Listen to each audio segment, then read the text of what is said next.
So, of course, we are here tonight to talk about CalTopo and a little quick history on it. CalTopo was designed by a guy involved with search and rescue to combine some tools and mapping information for different groups of people that work on search and rescue missions to share information and some handy tools that really go beyond mapping and add a lot of value for us as SOTA activators. It was started 2011, but quickly got popular with backcountry recreationists. And it's got great tools for planning, other trips, backpacking trips. And I can honestly say that I probably spend more time in CalTopo than I do on summits. And if you know the way I activate, that's kind of saying something.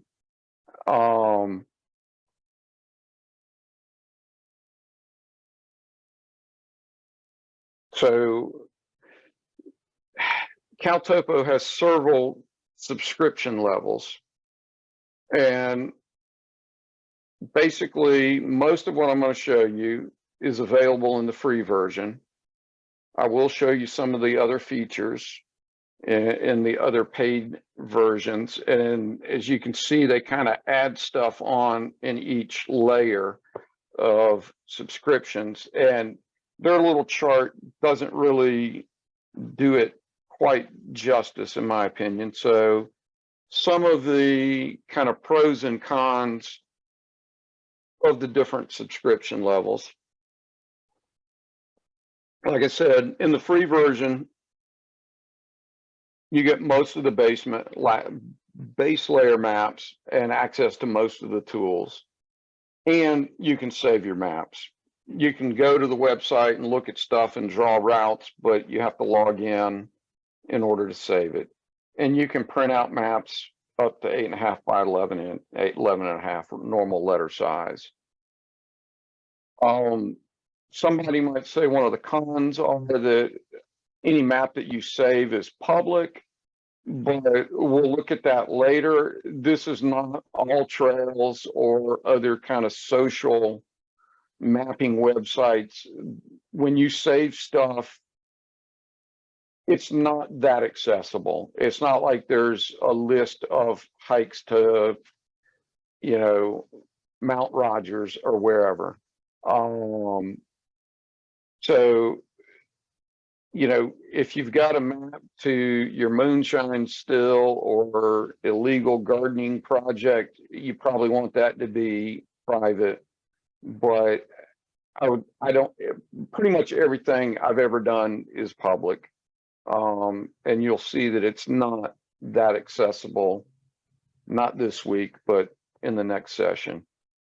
The big con is in the mobile app, which I think is a perfect extension or companion to the website. You can't download any offline base layers to the phone. You have to be online in order to have any maps in the background. Is that a big deal? Most of the time, not. And the gotcha is if you want to look at the maps that you have downloaded to your phone needs to be offline anyway. So if you've got it, not in airplane mode, it's going to default to pulling maps off the internet anyway. So neither one of those, can I say, are truly cons. And then bumping up to the next level, $20 a year, you can download base layers to your phone and you can have private maps. Doesn't really add a whole lot of value there. For $50 a year, you can see there's a huge chunk of stuff that you gain. You get the premium layers, which include parcel data, which is nice, but if you really were like trying to contact the owner, you're still going to have to look it up in the county tax records.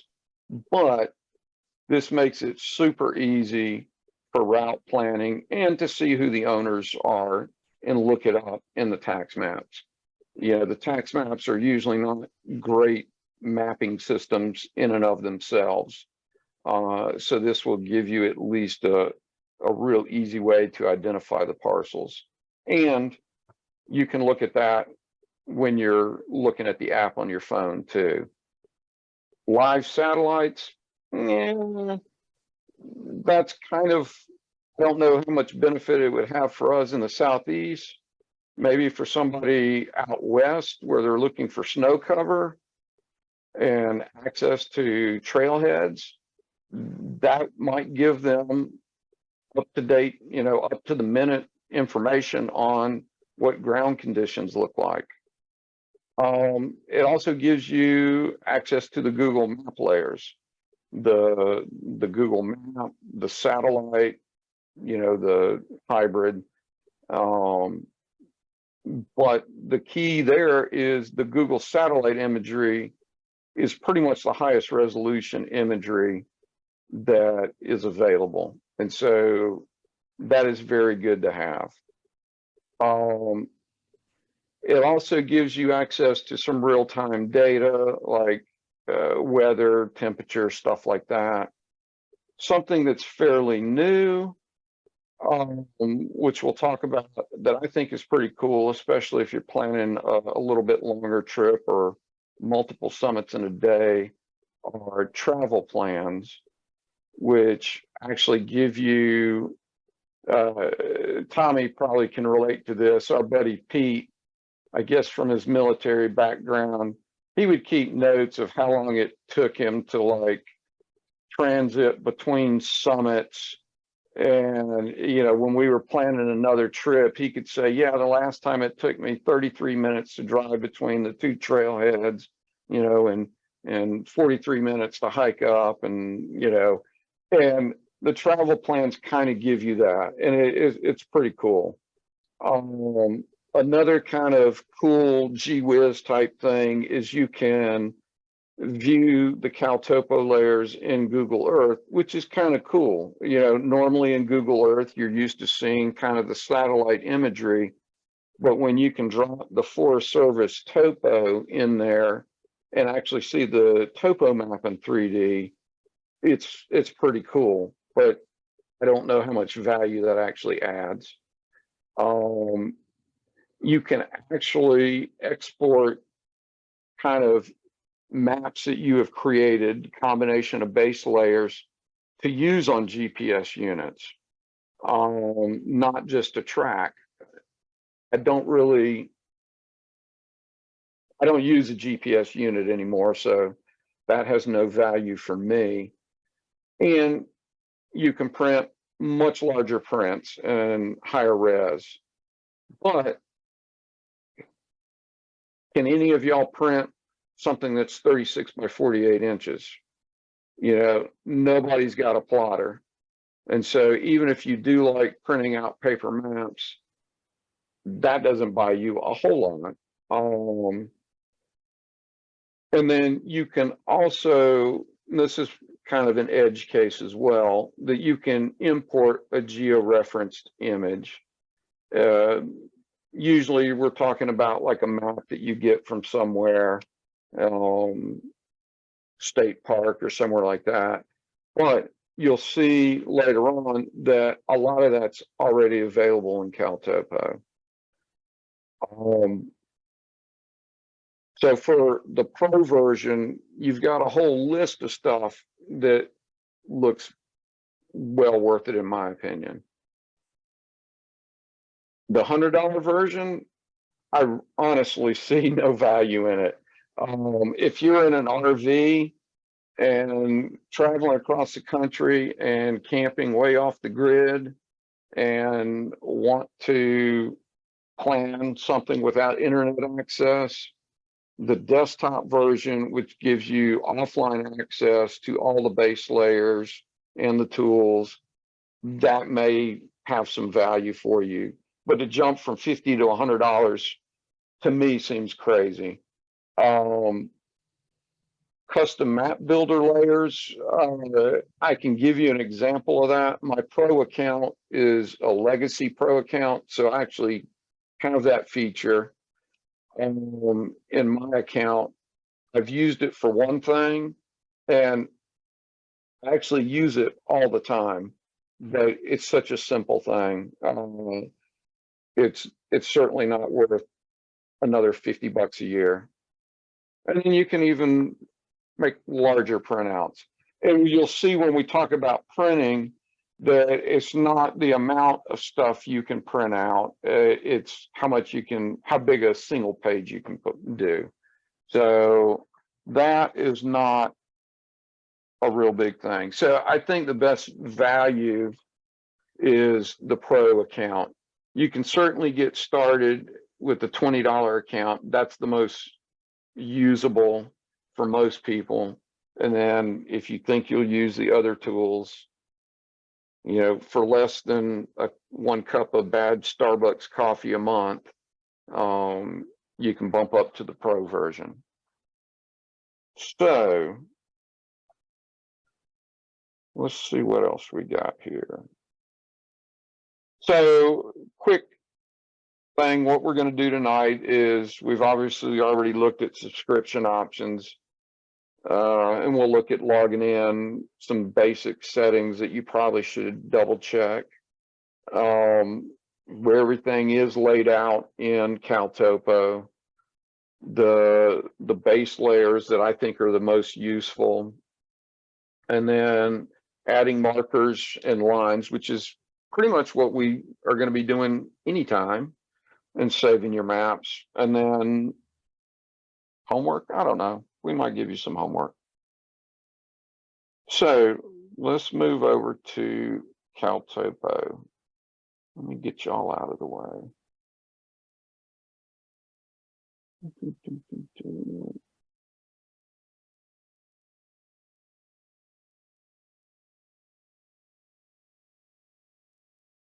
So real brief at the top, I don't know if you call this a menu or not.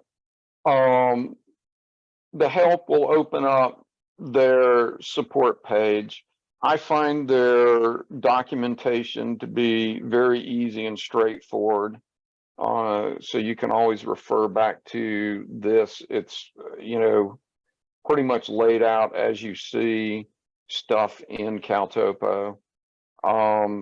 They also have, you know, the forum that you could ask questions.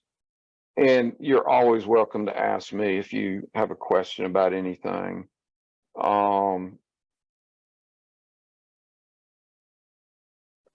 of the amazing things I think about all online mapping is the fact that you can just type in something, you know, the name of a mountain or a place, and it'll take you right there. Important things to look at. These are some default settings. I prefer not to show any labels when you draw a track or add a marker. You'll have them over here where you can see what they are, but then they kind of clutter up the interface, I think. UTM, US National Grid, you don't really need to bother with. That's probably something that's more search and rescue related. It's a different way. Instead of using lat long, you can, they can put up these grid squares, and for search and rescue, it's much easier because it's like the bottom left is a known coordinate, and you go up, you know, 4 miles and over 5 miles, it's easier to navigate. But I don't think that has any benefit for us. The default mode, at one point in time, they had 2 different kind of servers, one for search and rescue and one for recreation. I can't really tell the difference between them. I don't see any extra features, but obviously you want to be on recreation. The datum is very important.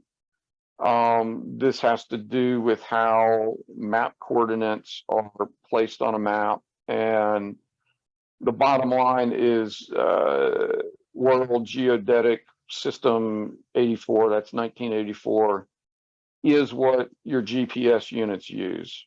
And so that is what you need in order. It seems crazy that you can take a lat long, and if it's not in WGS 84, it's going to be a different location than you were thinking.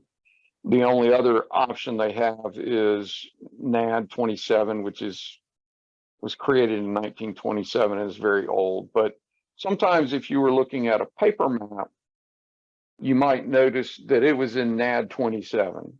And so the only benefit there would be if you switch to NAD 27, you could enter the coordinates off of that map, see where it is on the map, and then switch back over to WGS 84.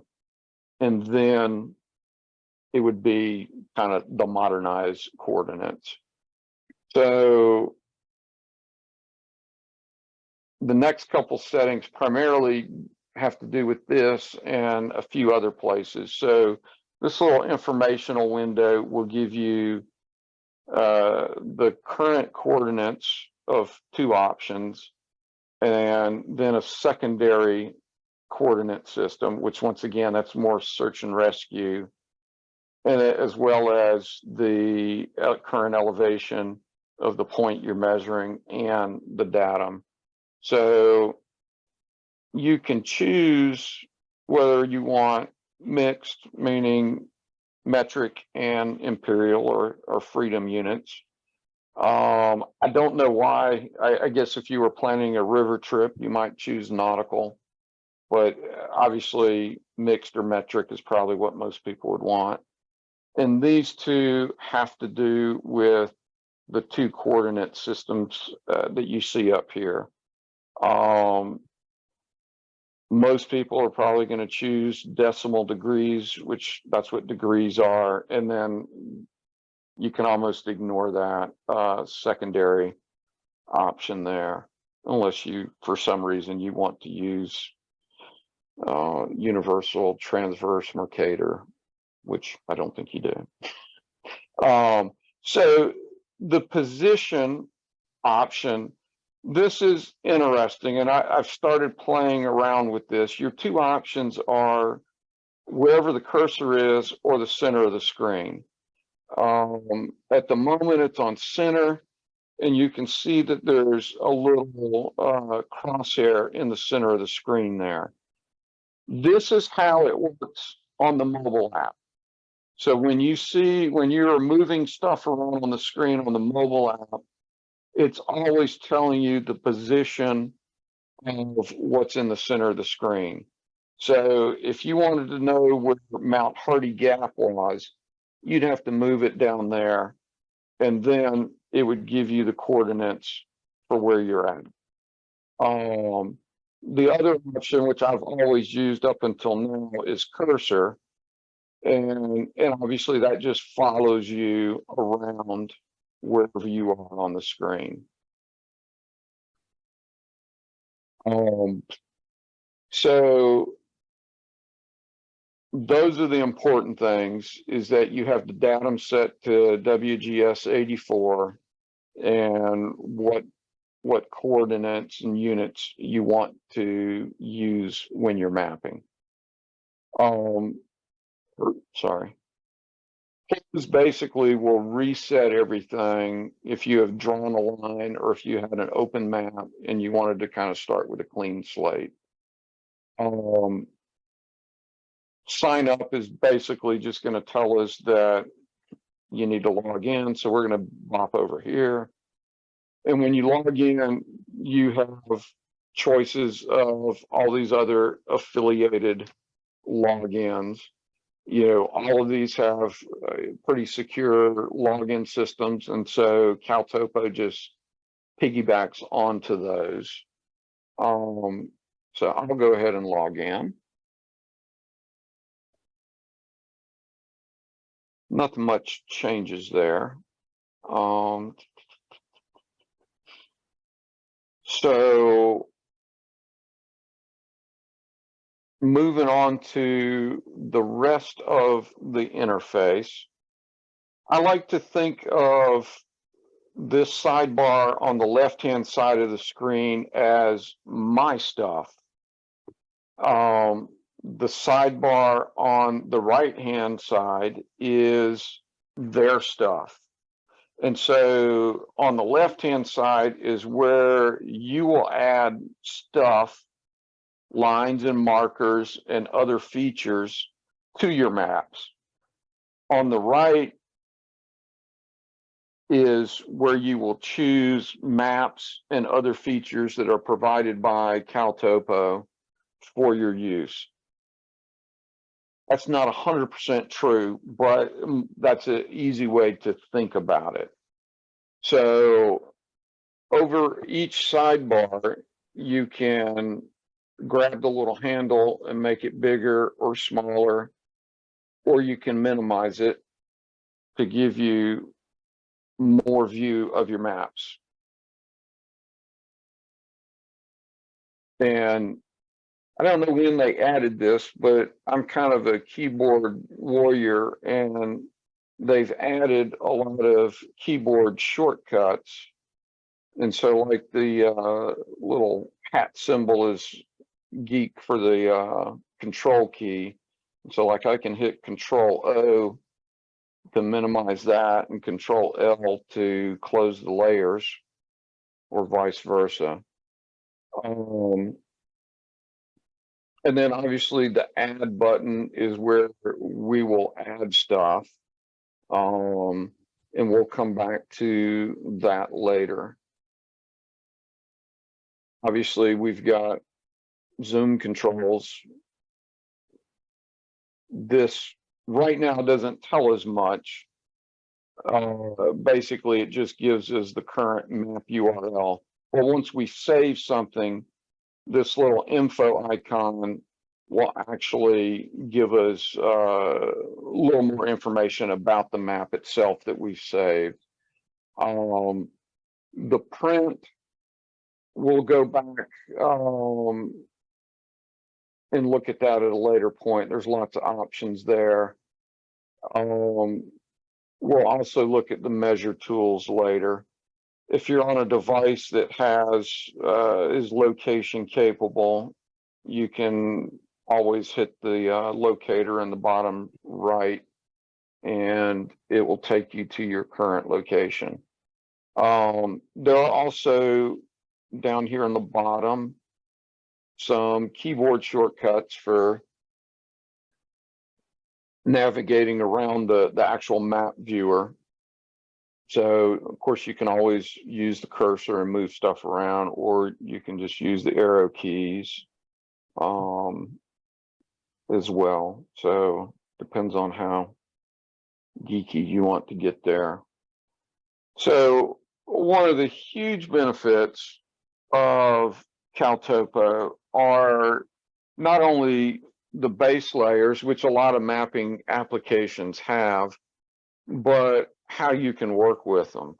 And so let's just take a quick look at what layers are available. And so the items with Map Builder in the name, those are kind of CalTopo's in-house map layers.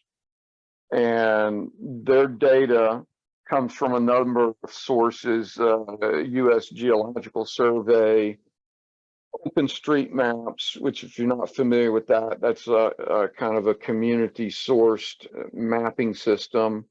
And actually is probably the most up-to-date source of trail information and recreation-based information.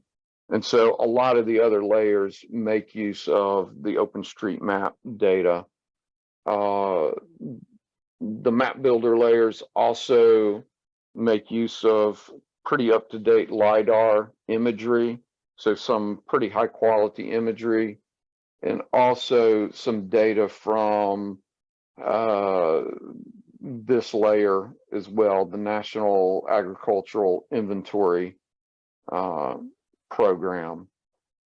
But I like to think of the map builder layer is really kind of a database, because you can actually break it apart. And that's one of those features that was in the desktop version, was you could actually pull out different pieces of information out of that layer. And so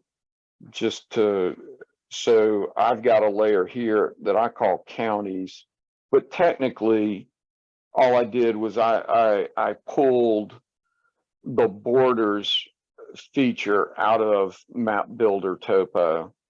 And so it gives me just an easy way to see not only county boundaries on other maps, but it would also show me things like national forest and national park boundaries as well. Map Builder Topo is good because it scales very well.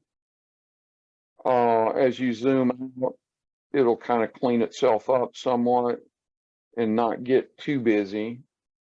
And, you know, it gives you all the essentials. It gives you some, it gives you the contours. It gives you trail information. It gives you a lot of good recreation stuff, parking sites, spots, and campsites. And it also has some shaded relief to give you kind of that fake 3D look. I don't really use the hybrid.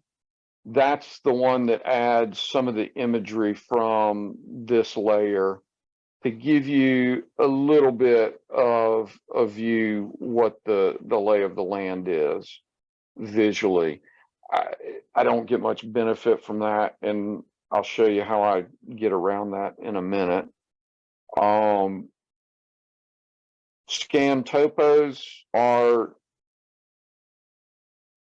everybody's favorite, the old USGS 7.5 minute 1 to 20,000 quads. They have great detail. They cover the entire US and Canada, but they're pretty out of date usually. Most of the USGS quads have not been updated in, 40, 50 years at best.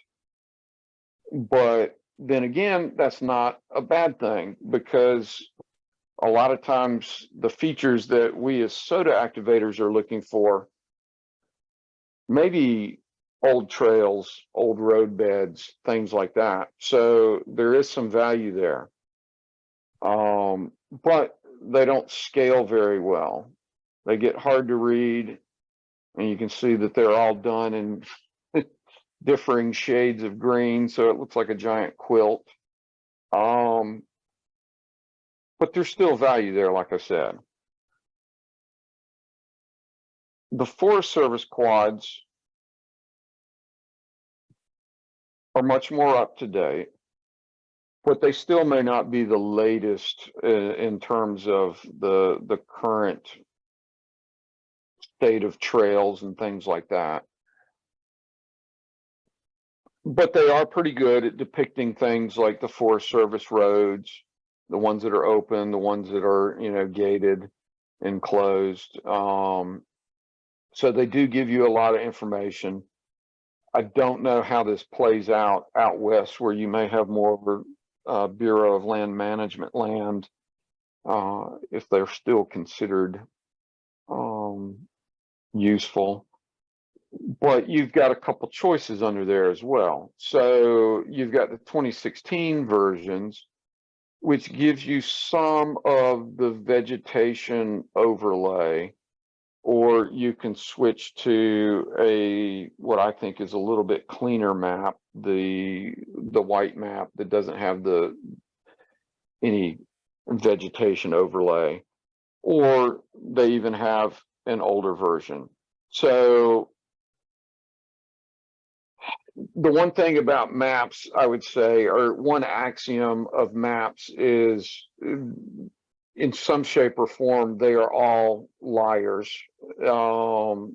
They don't intend to be, but they are all victims of the technology and the data that was in place when they were created. And so any of these could be out of date, or just the information not exactly as good as you would like it, or not updated. That's one good thing about the stuff coming from OpenStreetMaps is it gets updated fairly regularly. CalTopo pulls it in. Actually, CalTopo pulls data in usually several times a year from the different sources as available. The difference is with OpenStreetMap data, you can actually go to the OpenStreetMap project and add or correct data, and eventually it may be accepted and added, and you'll see it in CalTopo.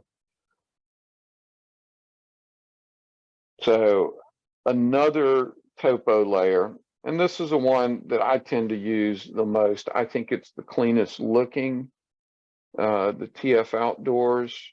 It has, pretty easy to distinguish trails. Once again, it has good information on parking lots, restrooms. That's always key for me. I like to know there's a toilet at the trailhead. And campsites. See if we can find some here. So yeah, there's a couple campsites they've got up on top of Mount Hardy. So it's a very nice layer. And you can see my slow internet. And so now getting down into some of the imagery, the global imagery, as you can imagine, is global. It's not the highest resolution. It's not near as high resolution as the Google satellite imagery, but it's still more than sufficient for getting a better idea of what you're going to encounter on the ground a lot of times. You can see, if it's an open area or forested or conditions along the road. It can, depending on the area, and you can see there, it changed to a different source of imagery, which can be handy because that obviously is a different season.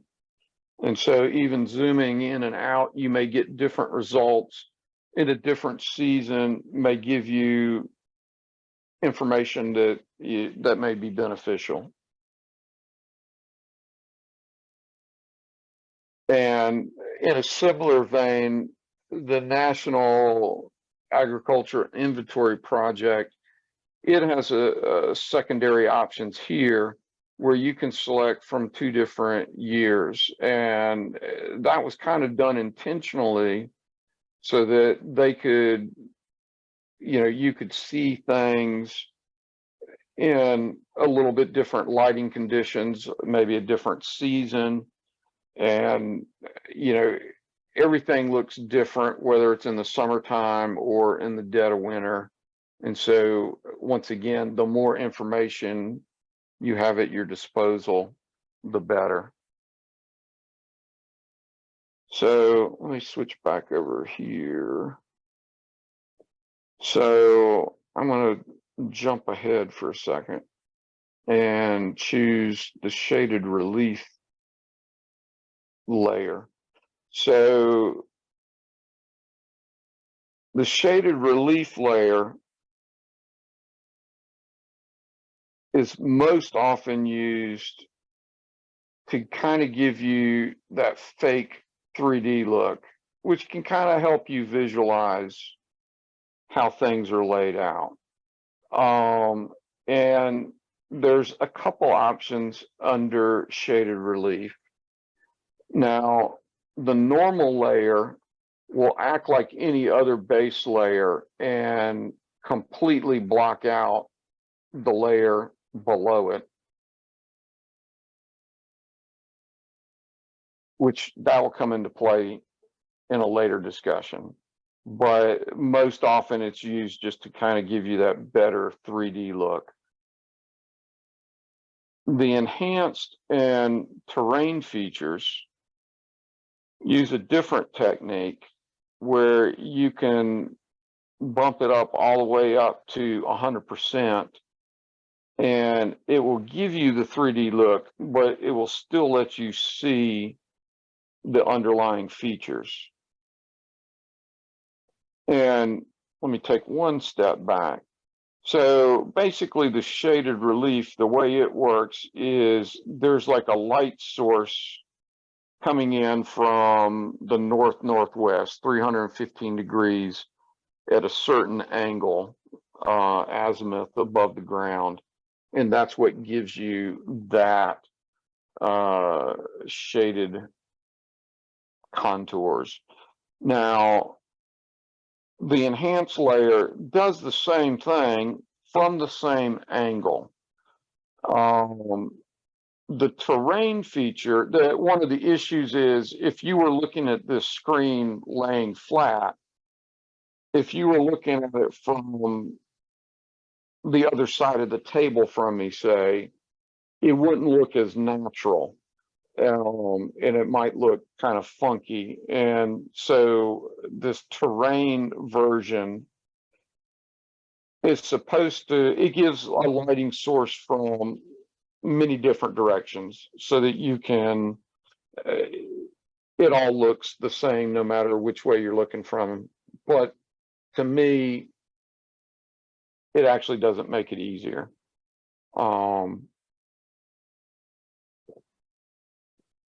But that may work for some people. So then you got a couple. So like I've got the Google layers. If you don't have a pro version, you won't even see these here. But of course, it's always nice to be able to look at Google Maps and figure out where you're at. They do have other street maps. Once again, Map Builder is CalTopo's version of a street map. Not very pretty. You know, other than maybe trying to, you know, if you're moving around at a larger scale and trying to figure out where you are, I don't know that that would have much benefit. OpenStreetMaps is the same thing. It just gives you a little bit. The cycle map, Open Cycle Map, does give you a topo map, but it's still, I think, is inferior to both the Map Builder Topo and TF Outdoors. So those are the map layers that I make use of. Some that are kind of cool to look at. You can look at the aeronautical ones, and they will give you the location of, you know, the navigational beacons and the frequencies and things like that. They have 2 layers of historical topo maps, which are pretty cool because sometimes you can, you know, you can see the old names of things, and they have 2 different vintages of maps there.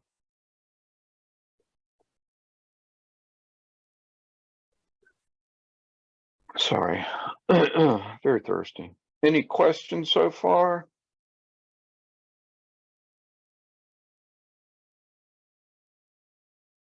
So one of the Yeah, best features, Yeah, go ahead. Hey, Pat. One of the do you ever use the slope angle shading map overlay? I use that. I started using it about a year ago, and because a lot of the summits out here have no trails to the top, Right. we do a lot of bushwhacking, and the slope angle shading is really helpful when you're trying to determine the best route to the top. And I wonder if you've used that yourself at all, and if not, um, take a look at it sometime and see what you think. I don't know if most of your summits there have trails or not. No, most definitely not. And I will talk about slope angle shading. And I guess I should have said earlier on. So we're going to delve into kind of the lower half of the right side bar in the next session. And so we're going to concentrate up here tonight.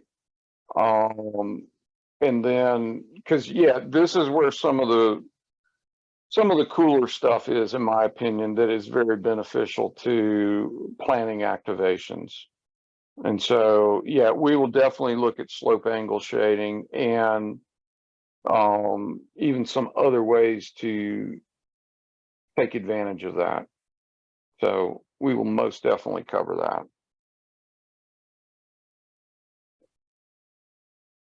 Hey, So, Pat, yep. I had a question.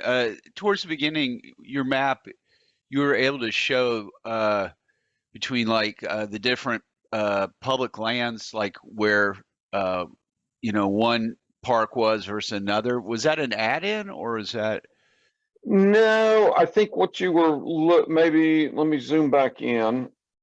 like it showed Mount Pisgah Forest and then it showed Blue Ridge Parkway? Right. And that Yeah. was a function of the map builder topo, I Okay. think. Maybe not.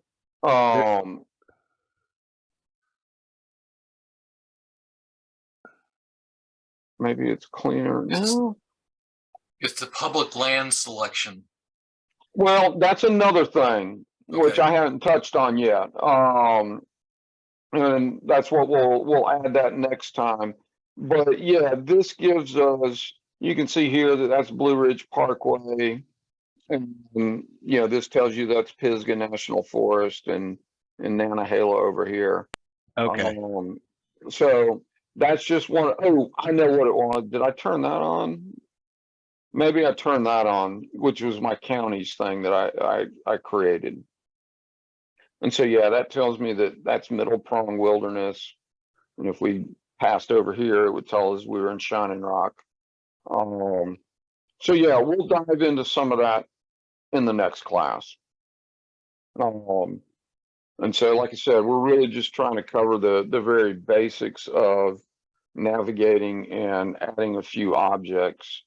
So one of the benefits, in my opinion, of CalTopo over other mapping systems that are available on the internet is you can stack base layers in a lot of systems, but it's all or nothing. And so, like, I'm going to add the global imagery. And then I'm going to add the shaded relief. And the big difference with CalTopo, and I may be wrong, I took another look at Gaia recently, and I don't think they have this feature, is you can change the transparency of each layer that you stack. And it's kind of in reverse order. Whatever's at the top is like the bottom layer. This one's on top, that one's on, above all of them. And so you can kind of create your own custom views where like, you know, you're adding in the imagery there. And then once again, I can add kind of that fake 3D on top of that. And to be honest, I don't necessarily use it in that manner all the time. But what I do is it makes it very easy to say like, oh, what's right there? And I can kind of zoom around and see the differences. But I think that ability to blend and, you know, kind of create your own view is very unique with CalTopo.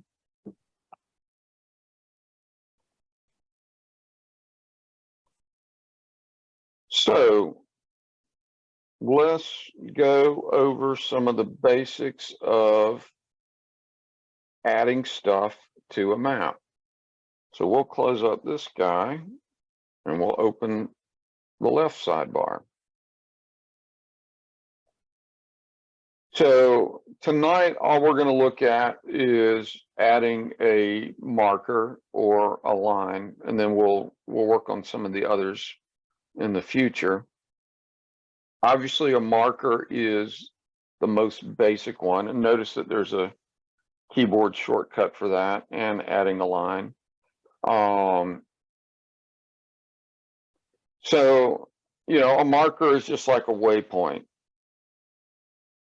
And by default, when you click the add over here, it's going to put it in the center of your map. And down here, we've got like the little details of what the marker is going to be. And you can give it a name. And you could give it a comment. That will come into play at a later time. We will talk about folders next time.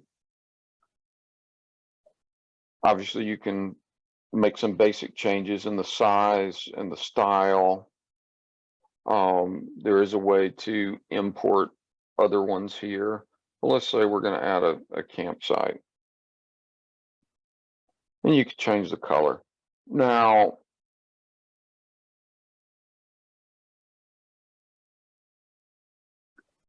while you have this little window open, you can move this. And so like, I just happen to know that on this trail, there's a great campsite over there. So while you have the edit window open, you can move that marker around. Another option is if you right click on the map and choose to add a marker, it will put it right there.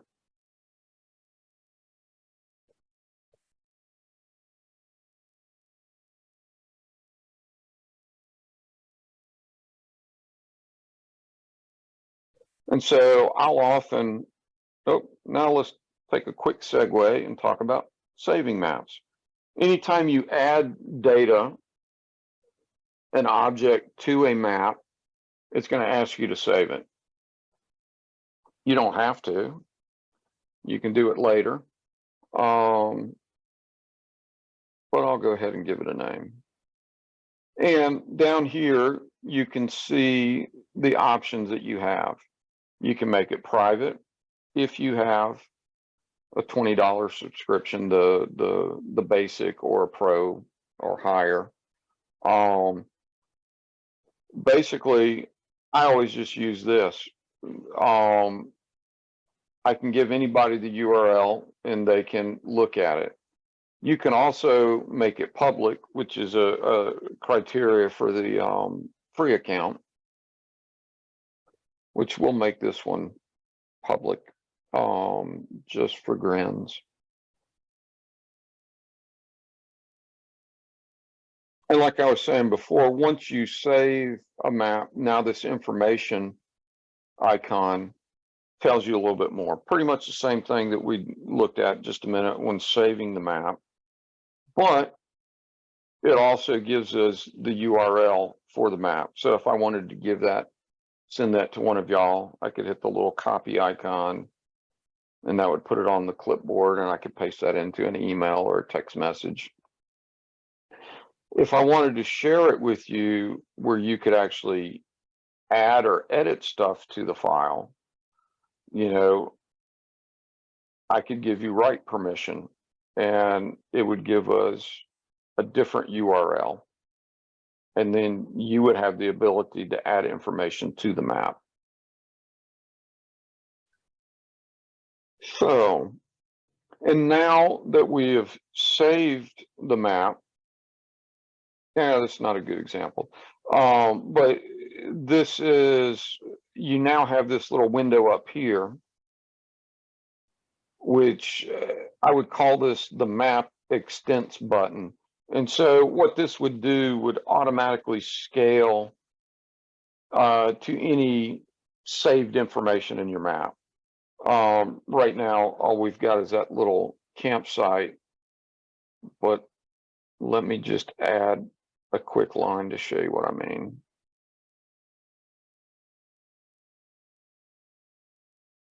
So say I was zoomed out way far away.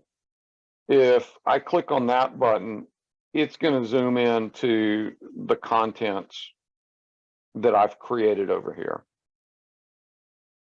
Now, if I've added another line over here and I zoom in, once again, it's going to scale to where all of my stuff is in the screen.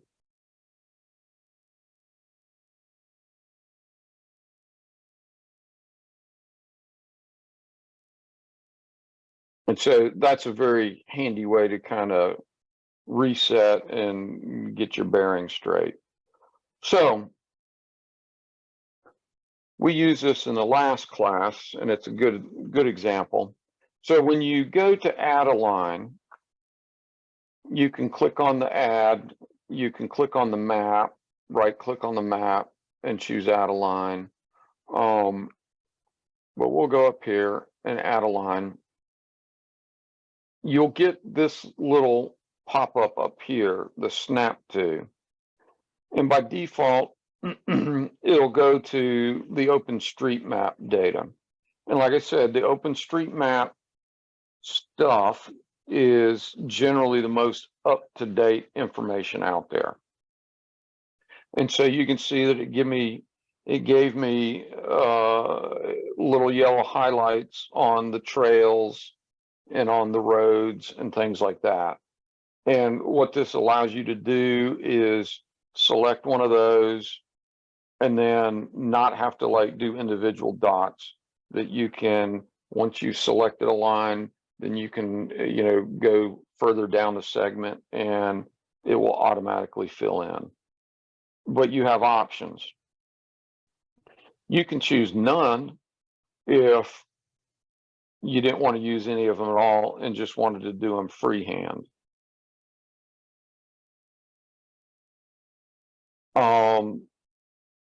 U.S. Forest Service would highlight all the lines that exist on the Forest Service maps. Obviously, there was a lot of similarity with the OpenStreetMap, but what some of us know is this line on the U.S. Forest Service map, that is not based in reality.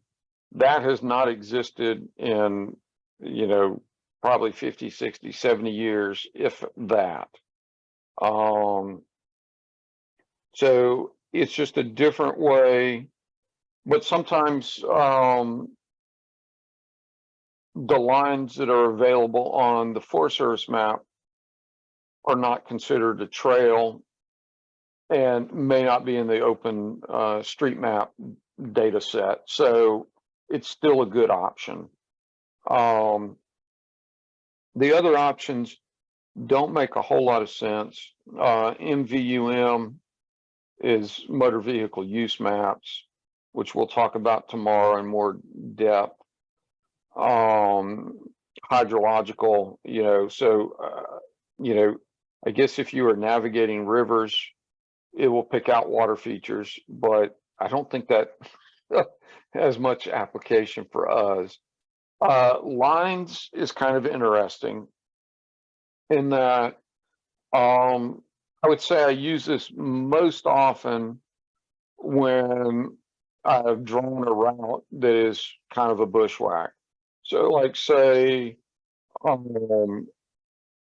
wanted to go up to this little peak up here, and so I could hand draw a line over there. And then, whoops, there we go. And then if I was to add another line, and it would actually use, basically what that is saying is use data that you've created and added over here as the source of the snap too. So I could go there and say, oh, I'm going to go there and cut off. And then if I go back and highlight it, you know, it's still on the line, and then it will snap to that line. But most often you're going to stick with the OpenStreetMap data. So we will take a look at this in more detail now. So I can say I want a line, and wow, lo and behold, it's broken my tutorial. When we did this a few years ago, this little segment of the trail was missing and we had to hand draw it in. But I can click here and you can see it will follow that line, and I can go all the way over here to the top of Mount Hardy and it will pick the most logical route. Now, I will make one recommendation. When you're drawing a line, you can double click to end a line, but I recommend either hitting the OK button or the little check box. A lot of times when you double click, you'll end up with a little funky tail that sticks out because you moved a very slight amount. So doing this is cleaner. You can undo steps that you've made. So like say I went there and then, oops, and it's handy when you make a mistake.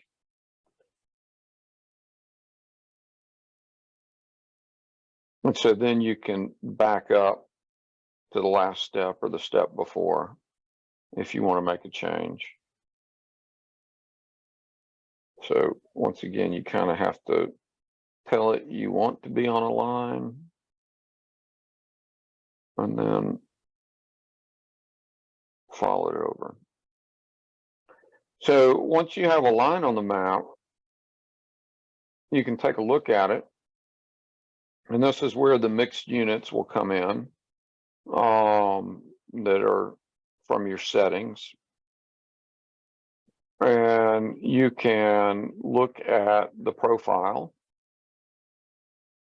which will give you the basics, the distance, starting elevation, ending elevation, the gross elevation change and loss. And then you can also move your cursor along the line to see where stuff is.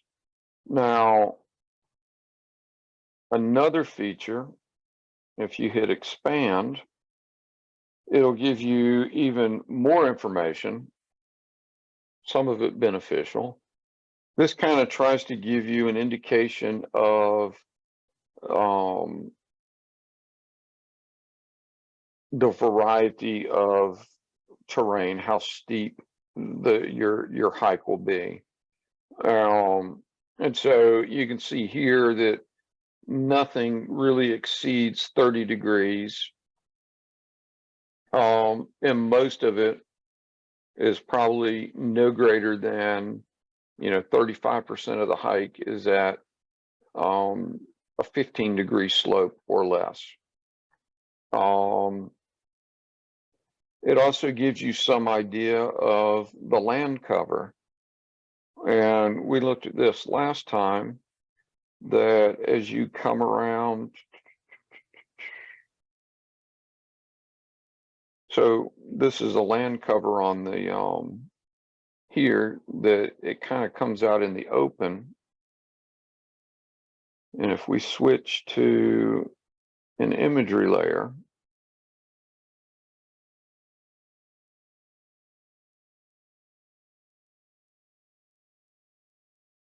we can see that,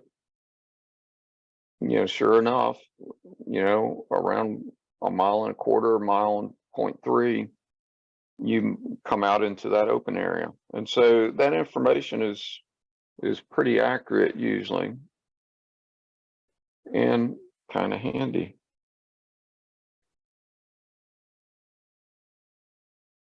Anything else in there?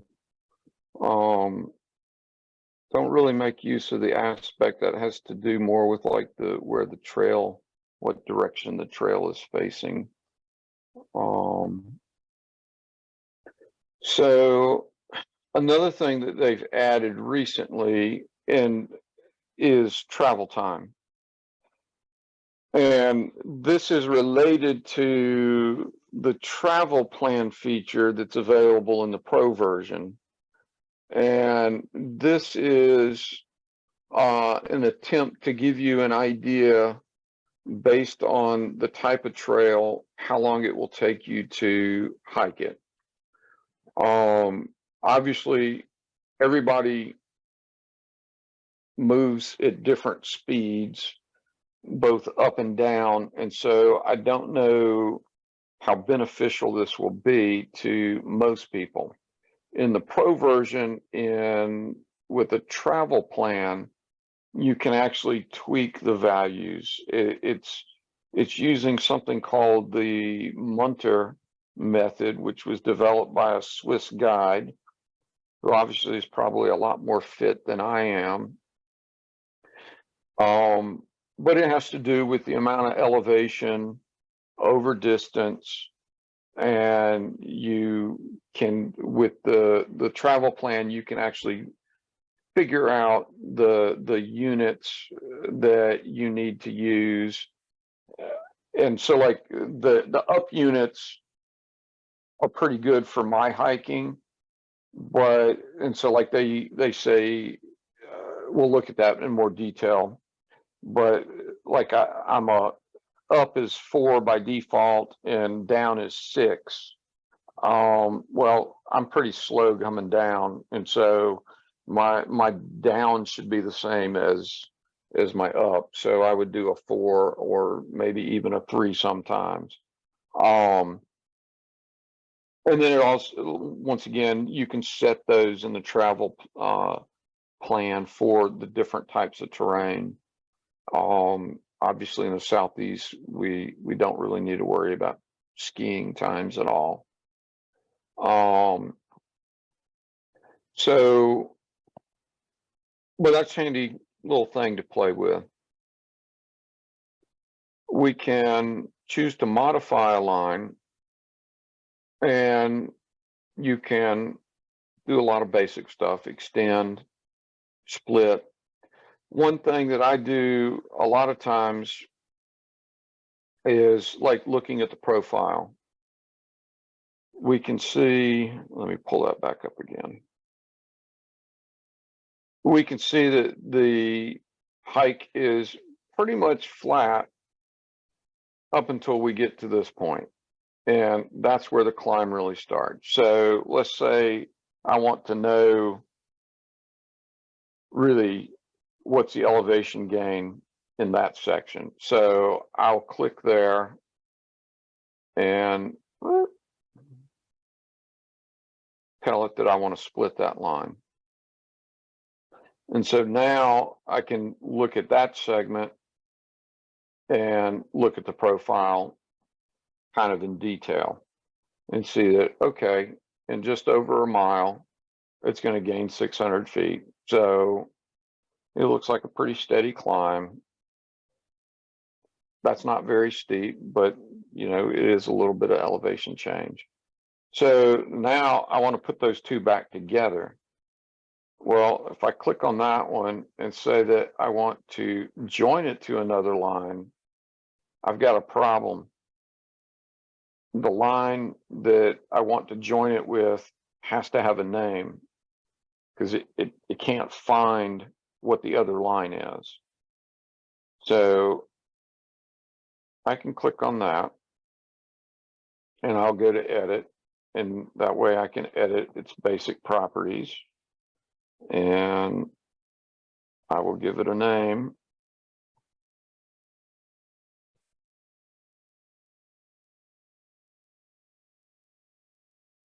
Now, when I choose to join it back up, I've got the option. Yes, I want to join it to that line segment. And so now it's back in one chunk.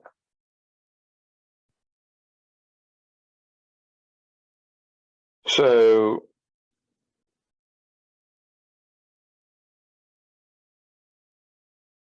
I will add another line over here. And so I can see that there's a trail that comes in somewhere over here, but the question is where do you park? And so this is where adding the global imagery layer back in, I can see there that the trail comes out of the woods somewhere over in here. But hey, that looks like a parking lot. And so I will go ahead and start my line from there.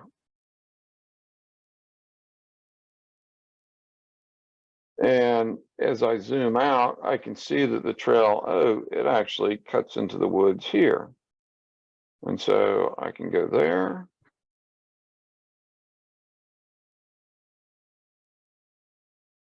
And all the way over to the summit. And so now I've got two routes that we can use to get to Mount Hardy. That one's a little bit longer. It's more or less a steady climb the whole way. But I happen to know that it's a very nice hike and there's a nice waterfall in there. And just for grins, we'll go all the way down here and we'll add another line.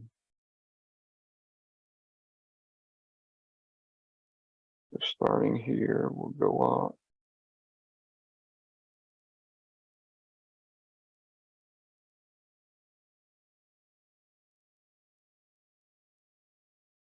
Before SOTA, I used to do radio from Green Knob, and I really wish it was a SOTA summit, but unfortunately, Mount Hardy is the real summit.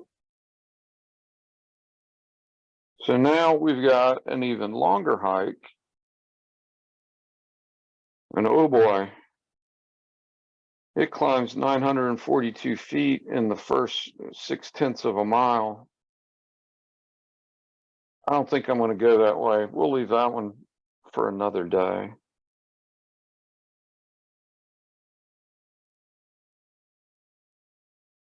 So another thing when about lines, if you need to, when you click on edit, notice that it gives you a lot of vertices along the line. And you have some that are solid and then some that are kind of transparent. And so if I move one of the solid ones, it will move the line segment. And you can make adjustments. If you move one of the intermediates, it actually will create two more intermediate vertices. And so if you really need to change the way things look, you can choose to use the intermediaries. If it would let me.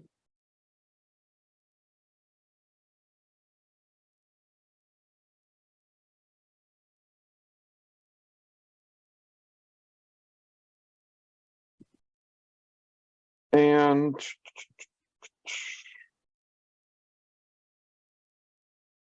I guess we should say you have some of the same options. You know, you can change the line style, the color. What I do a lot of times, let's back out of here,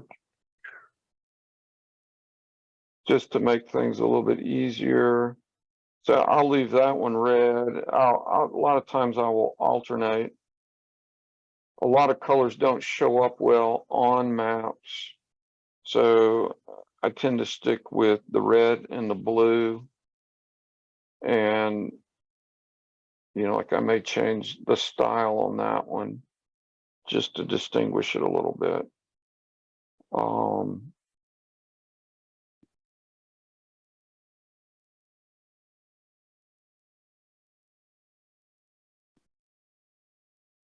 So have I lost anybody?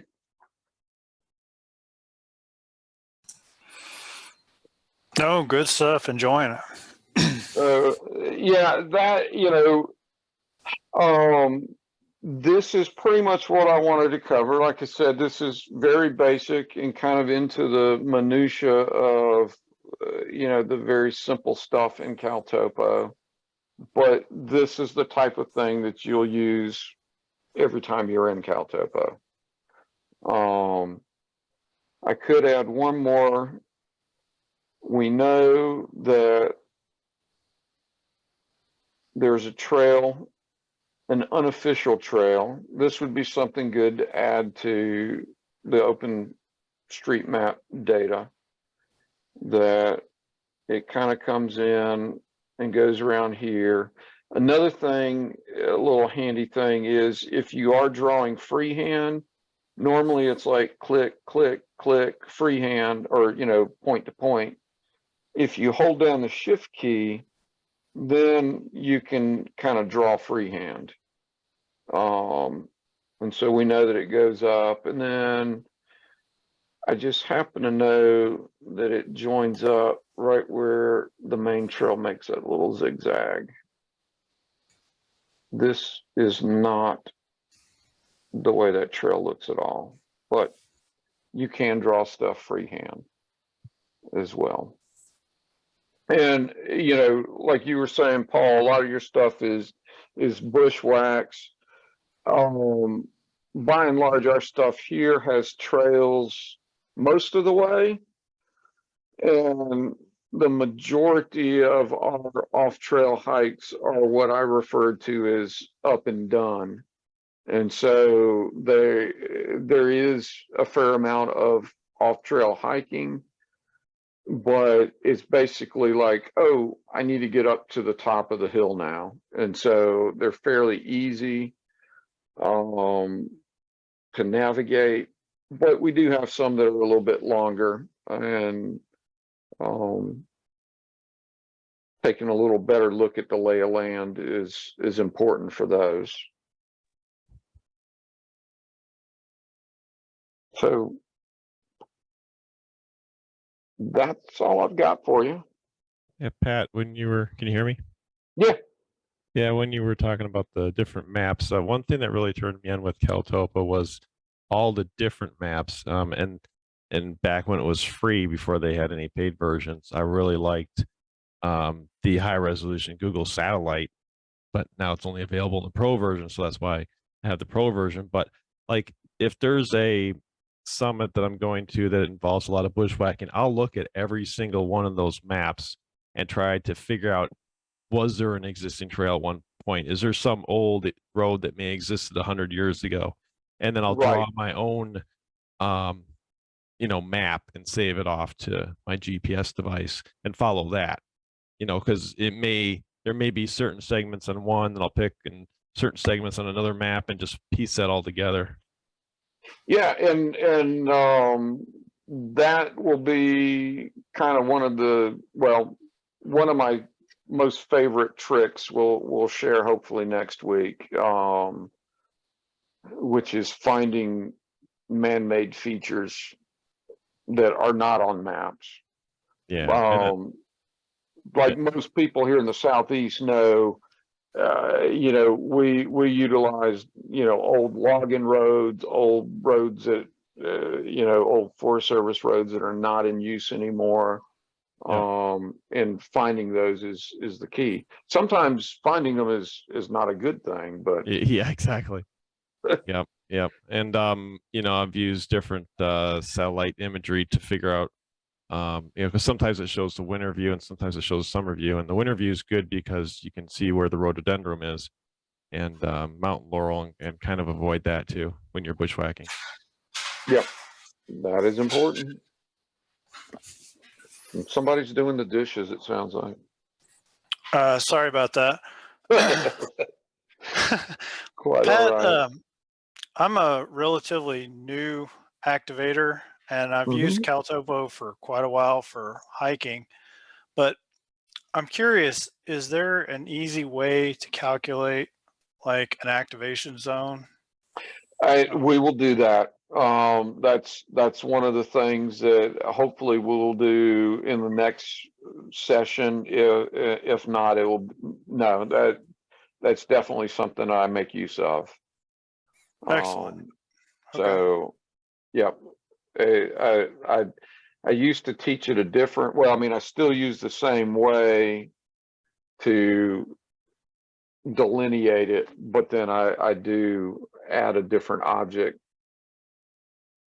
for use in the field. It'll make sense when I show you. Okay. Looking forward to it. Thanks for doing this. Oh, you're welcome. I mean, I absolutely love CalTopo, so I'm glad to share it with y'all.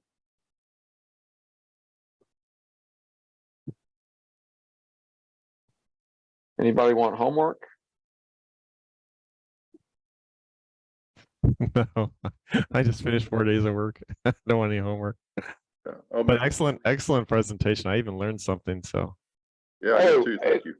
So this is another selling feature, in my opinion, and like I keep telling people, I learn new stuff all the time in CalTopo. I showed Ryan something this weekend in the app, that I'll show you when we talk about the app, that is super handy. And this is kind of the corollary to it in the web interface. So I've got the map kind of centered here on the Mount Hardy Gap. Now, this is, once again, a pro level feature, but if I haven't sold you already, you know, I was just poking around the interface and never really paid attention to the Google logo down here. So I just clicked on it this weekend. And, you know, more or less it's, you know, giving me Google Maps to where I can find the directions to the trailhead right there, which I think is super handy. But it's even handier in the mobile app, which I'll show you later. And I have started to use that almost on every activation.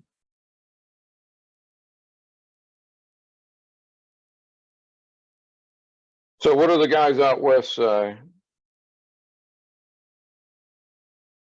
Do y'all have, does the Forest Service, do you have BLM land out where you're at? Yep.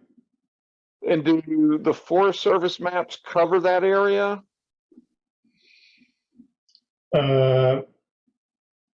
Actually, the map builder topo map covers that pretty well, I think. Sure. Okay. But I mean, it would make sense that the Forest Service maps wouldn't cover it. That's one thing I didn't mention about the Forest Service maps is like the USGS quads, they cover the entire US and Canada. but the Forest Service obviously is not concerned where there's no Forest Service land. And so they don't provide coverage everywhere. But I didn't know if there was a similar BLM map. Not that I'm aware of right now. Yep. Never paid attention.